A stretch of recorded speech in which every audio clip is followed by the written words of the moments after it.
प्रश्न 6 देखेंगे, आकृति बनाकर प्रश्नों के उत्तर लिखिए। तो यहाँ देखेंगे पिछले क्वेश्चन और इसमें क्या फर्क है। यहाँ देखिए पहले से ही दे दिया, यदि ए डैश बी डैश, जब डैश लगा है तो कंफर्म हो गया कि बीच में बिंदु बी है।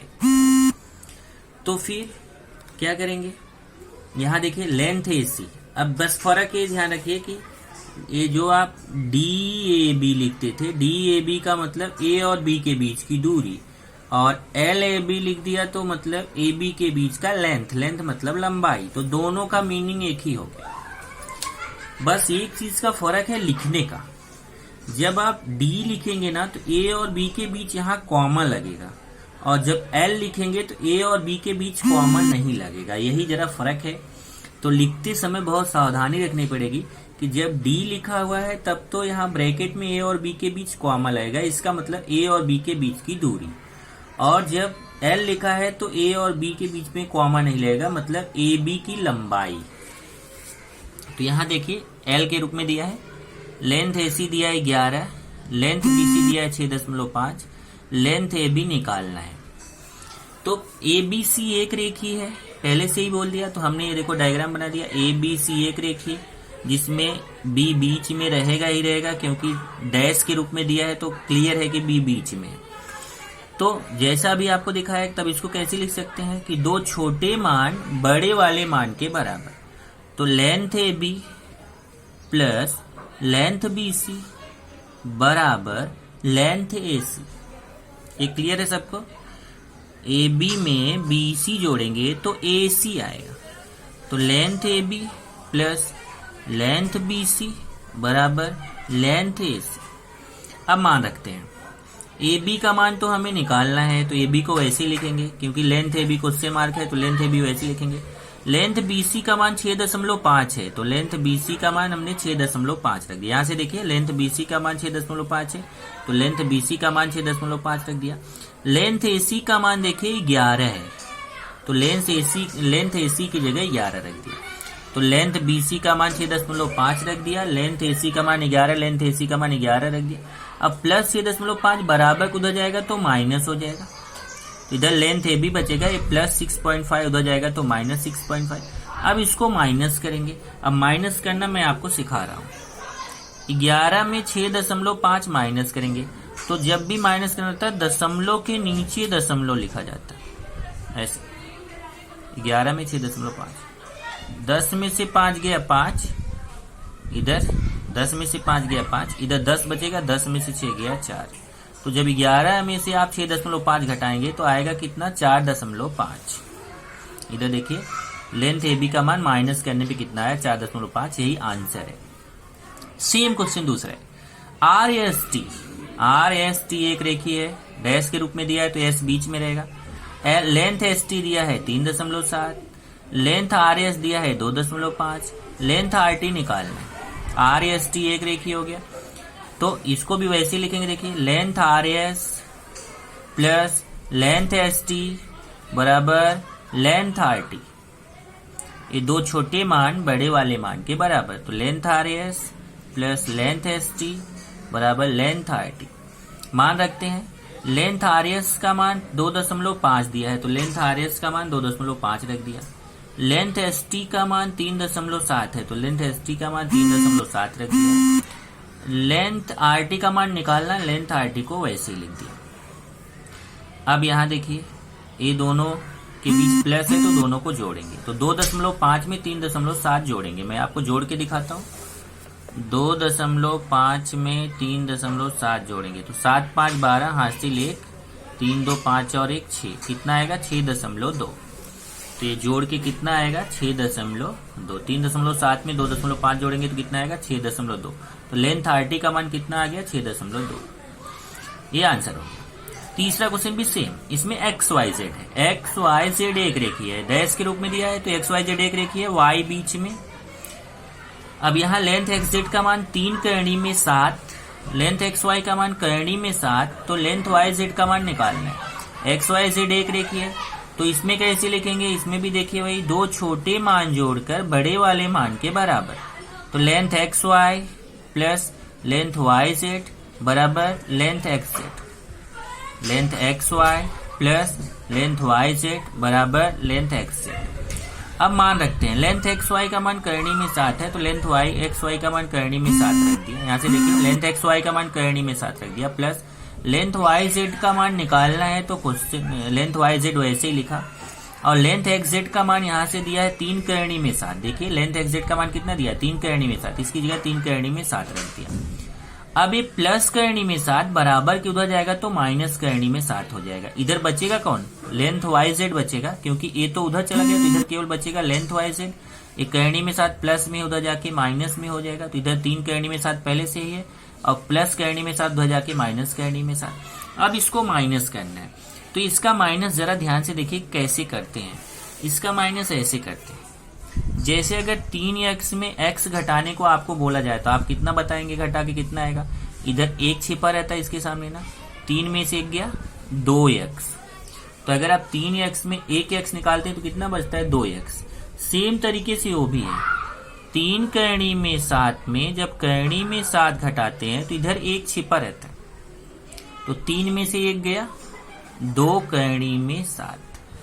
तो जैसे 3x में x घटाते हैं तो 2x आता है, वैसे 3 करनी में 7 में करनी में 1 करनी में 7 घटाते हैं, 3 करनी में 7 में 1 करनी में 7, तो 3 में से गया 2 करनी में 7 आता है। इधर 3 करनी में 7 में इधर 1 छिपा हुआ, 3 में 1 गया 2 करनी में 7 बचेगा, तो 3 करनी में 7 में 1 करनी में 7 घटाते हैं तो कितना आता है 2 करनी में 7। अब प्रश्न 7 है, 3 अरेखीय बिंदुओं से कौन सी आकृति बनती है। तो अगर आप ध्यान दीजिए, अगर 3 बिंदु एक रेखा में नहीं है, ऐसे 3 बिंदु अरेखीय, अरेखीय मतलब 2 एक रेखा में हो सकते हैं, लेकिन तीसरा एक रेखा में ना हो, अलग हो, तो उससे कौन सी आकृति बनेगी। तो ये देखिए तीनों को मिलाइए तो कौन सी आकृति बन रही, त्रिभुज की आकृति बनती है। तो 3 अरेखीय, अरेखीय मतलब एक रेखा में ना हो, तो उनसे कौन सी आकृति बनेगी, त्रिभुज की आकृति बनेगी।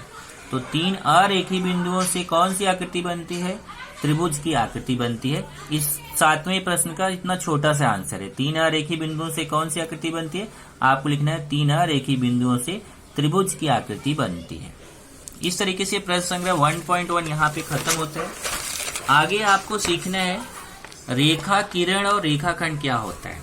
ये मैंने 8वीं में भी आपको बताया, एक बार फिर से देखिए। रेखा क्या होती है, बिंदुओं के समुच्चय से रेखा प्राप्त होती है। रेखा दोनों तरफ से असीमित होती है।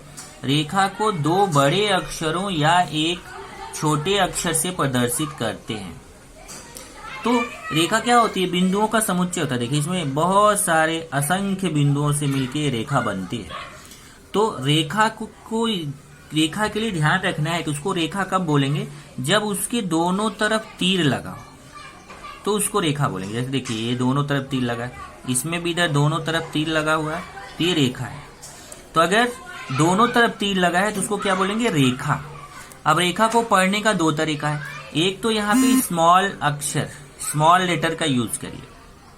जैसे हमने स्मॉल एल लिखा, यहाँ देखिए कैपिटल ए कैपिटल बी लिखा, तो इसने क्या बोला कि रेखा को 2 बड़े अक्षर से प्रदर्शित कर सकते हैं। तो देखो रेखा को हमने 2 बड़े अक्षर कैपिटल लेटर यूज किया, या फिर एक छोटे अक्षर से, एक छोटे अक्षर से प्रदर्शित कर सकते। देखिए यहाँ पे एक छोटे अक्षर से, तो अगर आप एक अक्षर से प्रदर्शित करोगे तो स्मॉल लेटर का यूज करना है, और 2 अक्षर से प्रदर्शित करोगे तो कैपिटल लेटर। इसको बोलेंगे रेखा एल। इसको क्या पढ़ेंगे, रेखा एल। और इसको क्या पढ़ेंगे, रेखा ए बी, या फिर रेखा बी ए। तो इसको एक अक्षर से पढ़ेंगे तो रेखा एल पढ़ेंगे, स्मॉल लेटर का यूज करेंगे, और इसको रेखा ए बी पढ़ेंगे या फिर रेखा बी ए। दूसरा है किरण। किरण रेखा की तरह ही होती है, लेकिन एक तरफ से सीमित होती है, दूसरी तरफ से असीमित होती है। असीमित का मतलब क्या होता है, जैसे देखो इधर दोनों तरफ तीर लगा, मतलब ये खत्म नहीं हो रही, इधर भी अनंत तक जा रही, इधर भी अनंत तक जा रही, दोनों तरफ अनंत तक जा रही है। ये देखो ये रेखा है ए बी, तो इधर भी अनंत तक जा रही, इधर भी अनंत तक जा रही, तो तीर बताता है कि कहाँ तक जा रही, अनंत तक। लेकिन किरण कैसी रहती है, एक तरफ सीमित होती है, एक तरफ फिक्स रहता है, एक तरफ सीमित और दूसरी तरफ तीर लगा है, दूसरी तरफ असीमित। किरण को भी 2 बड़े अक्षरों से प्रदर्शित करते हैं। तो जैसे हो गया किरण ए बी, लेकिन ध्यान रखो किरण को कभी ऐसा बी ए नहीं पढ़ सकते। किरण में ध्यान रखना है ये लिखा है यहाँ, इसे किरण ए बी पढ़ेंगे, इसे किरण बी ए नहीं लिख सकते हैं। क्यों? किरण में ध्यान रखना है कि जो बिंदु द्वारा प्रदर्शित रहेगा, जो भाग बिंदु से प्रदर्शित करना रहेगा उसको पहले बोलना है, और तीर के तरफ वाला भाग बाद में बोलना है। इसको बोलेंगे किरण ए बी।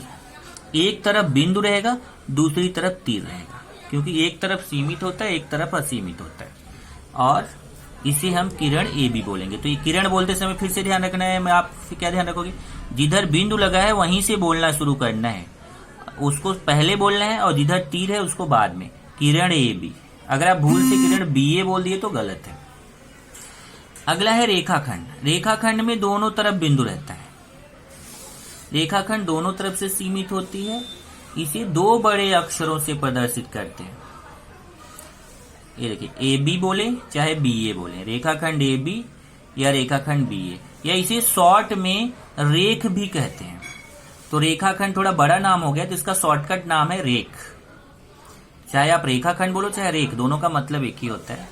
तो यहाँ रेखाखंड ए बी बोलो, चाहे रेखाखंड बी ए बोलो, चाहे रेख ए बी बोलो, चाहे रेख बी ए बोलो, ये दोनों तरफ इसके बिंदु रहता है, इसके एक भी तरफ तीर नहीं रहता, और इसको नाप सकते हैं।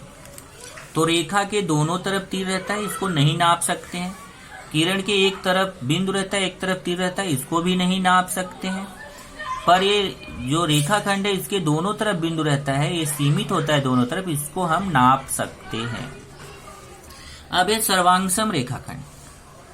सर्वांगसम रेखाखंड, ये दो रेखाखंडों की लंबाई समान हो तो उसे सर्वांगसम रेखाखंड कहते हैं। अगर दो रेखाएं हैं, उनकी लंबाई सेम है, समान है, जैसे देखो एक ए बी रेखा 5 सेमी है, पी क्यू रेखा भी 5 सेमी है, इसका मतलब दोनों रेखाखंड आपस में कैसे हैं, सर्वांगसम है।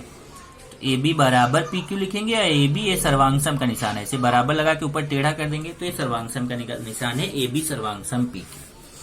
अगला है रेखाखंड का मध्य बिंदु।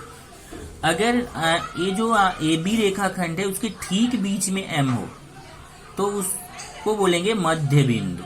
इसमें क्या रहता है, जितना ए एम रहेगा उतना ही एम बी। तो यदि ए एम बी में ए एम और एम बी दोनों सर्वांगसम हो तो बिंदु एम ठीक बीच में रहता है, और एम को बोला जाता है मध्य बिंदु। और यहाँ संबंध क्या रहता है, ए एम बराबर ए बी बटा 2, मतलब ए एम जो होता है पूरे ए बी का आधा होता है। ये देखिए, ए एम जो है ये पूरे ए बी का क्या है, आधा है। ए एम बराबर ए बी बटा 2, बटा 2 का मतलब होता है आधा। या अगर हमें ए बी निकालना, तो ए बी जो है वह ए एम का दुगुना है। ए एम का डबल क्या है, ए बी। ए बी बराबर 2 गुणे ए एम। लंब रेखा क्या होती है, अगर दो रेखाओं के बीच 90 अंश का कोण बनता है तो उन्हें लंब रेखाखंड कहते हैं। दो रेखाओं के बीच 90 अंश का कोण बनता है तो उन्हें लंब रेखाएं कहते हैं। इसे ऐसे उल्टा टी टाइप का प्रदर्शित करते हैं, उसको लंब बोलते हैं। लंब से पर देखिए, जैसे ये रेखा पी क्यू है, ये रेखा ए बी है, पी क्यू और ए बी के बीच 90 अंश का कोण बन रहा है तो बोलेंगे पी क्यू ए बी पर लंब है, रेखा पी क्यू लंब रेखा ए बी।